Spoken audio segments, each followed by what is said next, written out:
What's up, guys? Today I have something very, very special for you, and it's special because it's not only special to me, but because it's going to be one of a kind as far as training goes on Rome Total War, and it's going to be using pikes in 31K. Yay! Yeah, pikes are extremely fun to use in 31K, and we're going to start off with the easiest pike to use in 31K, if I may repeat myself, which is going to be Grease, because you always want a Spartan spam.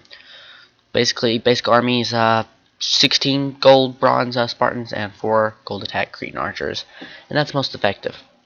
Now, pikes are best used in team games because, as I'm sure you're well aware of, pikes have to have their flanks secure at all time. If your flanks are secure, you can usually win with pikes. If not, you'll usually die. It's simple as that. 3 Spartans with no gaps, and if the urbans can't flank you, can easily beat 6 urbans. That's just how it works. So best used in team games. The less amount of players you have, the harder it's going to be for you to use pikes. So having 4 different pikes in a 4 armor gird in a 4 is going to be quite fun to play with, as long as everybody has some idea of what they're doing. Greece is going to you're going to want to use Greece as an offensive pike faction, and it's going to be the only offensive pike faction, actually. So the thing about Greece is you want to have offense versus defense. You want to have that defensive line with no gaps, whereas you still want to be attacking. Now, that's the golden rule of pikes, there's absolutely no gaps. And to create this no gap effect in your formation, you're just going to want to select like 4 or 6 or however many you want, and just hit your equal / plus key after you've taken them out of phalanx formation. And that way it'll go straight into no gaps. And here I'm going to run up to my opponent and kind of do like a phalanx charge, but it's going to be okay. When you're attacking with Greece, don't attack in a blob. Like, don't select all your men and just attack. Select each individual unit and attack with each individual unit. Whichever one's in front of them. That way, when they hit their unit that they're attacking, you're going to have like a line of skirmish, I guess you could call it.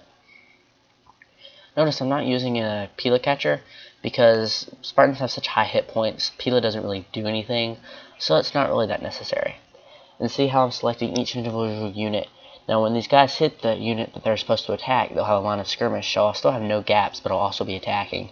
And this is the secret that took me a long time to figure out, because, I don't know, I just never thought of it, and it's kind of weird. But, anytime you're using pikes, you always want to keep men in reserve.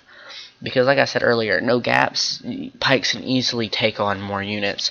But as soon as they get to the flank or the rear, you're going to die. So definitely keep men in reserve, because you can see he's trying to shift his men over to my right so he can flank. And I'm keeping men in reserve to hold them back.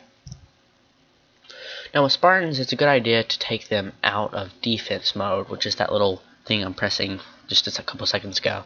And that way they attack. In defense mode, they will just sit there. Without defense mode, they will actually go forth and attack.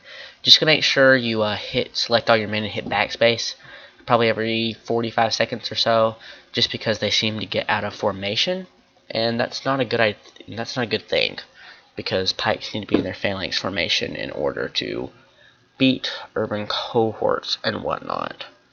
Playing a 2 vs 2 like this, you're putting a lot on your teammate to use their cav very well, seeing as how they're actually going to be doubled by cav, because Rome has 2 cav and Greece has no cav. But just support your allies with a couple Spartans versus their cav, and it should be good.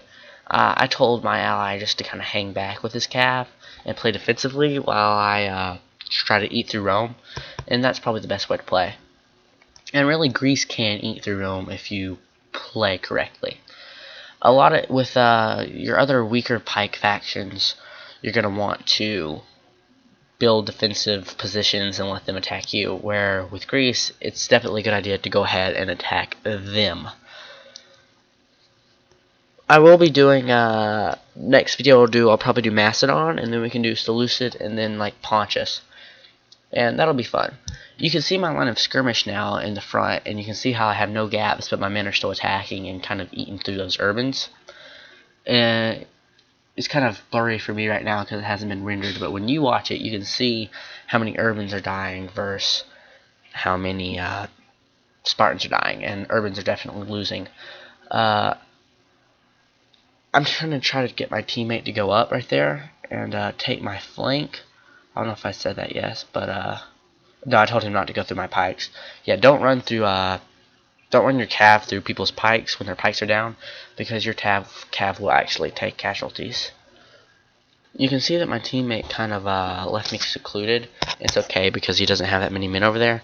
But anytime you're playing with a teammate's pikes, you always want to stay right next to their flank and always keep their flank secure. Because if their flank isn't secure, they're not secure. Because as soon as urban cohort gets around the back of a pike, they're going to die rather quickly. Now that we actually won that cav fight with his very nice cav work and then those 2 Spartans, what you're going to want to do is take all your men in reserve, and I call it folding the omelet. So you're going to want to keep men in reserve until you win one of the flanks, like to beat urbans with pikes, win one of the flanks, and take some pikes over there, and then just close the omelet, or close the waffle cooker, or close the scissors, whatever you want to call it. And that's a pretty basic move. It's basically a hammer and anvil with just your pikes and no cav. Sorry for background noise. We're watching children and whatnot. But and I have a cold. That's why I sound so like this. But that's pretty much all I have to say. It's kind of self-explanatory what you're going to do with Greece, just because it's live replay, and there's not a lot of live. Actually, I haven't seen one live replay of using pikes on YouTube. But since it's live, you can see what to do, and just kind of recreate this in your battles. And the main thing is actually attacking instead of just building your defensive positions and letting your teammate get doubled by cav. You want to definitely go aggressive. And that's pretty much all I have to say. Thanks for watching, guys. Subscribe and stay tuned for the other Pike videos I'm going to be doing soon. And I really hope you like them. And I had a great time making this video, so see you later. Just stay tuned for those, and thank you very much.